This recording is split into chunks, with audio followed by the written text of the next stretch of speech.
Je vous prends l'exemple des Français, le petit déjeuner, hein, à la base, c'est le café, le jus d'orange, pain beurre confiture. Oui. Est-ce qu'il est bon, ce petit déjeuner? Ah, eh bien, c'est le petit déjeuner idéal si on veut être fatigué, avoir des fringales et être stressé tout le reste de la journée.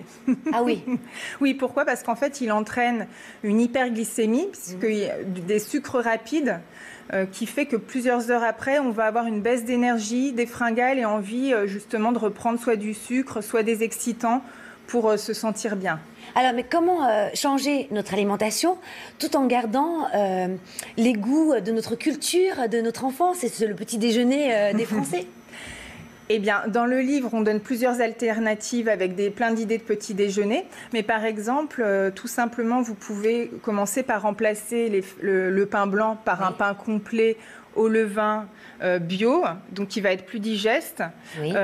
Pour le beurre, si vous n'avez pas d'intolérance, privilégiez un beurre cru et bio, puisqu'il n'y aura pas d'antibiotiques et en même temps, il contient beaucoup de vitamines et de minéraux, à l'inverse du beurre traditionnel qui est chauffé, qui est ultra chauffé.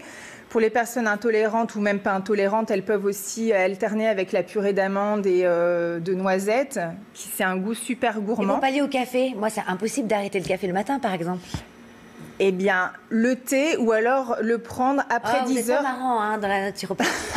Ou alors le prendre après 10 heures. Mais il y a certaines personnes à qui ça convient. Le tout, c'est vraiment de voir, d'observer les signes et de voir si ça peut très bien vous convenir. Mais entre 6 heures et 10 heures, on sécrète le cortisol, qui est l'hormone en fait de l'éveil, mais aussi du stress.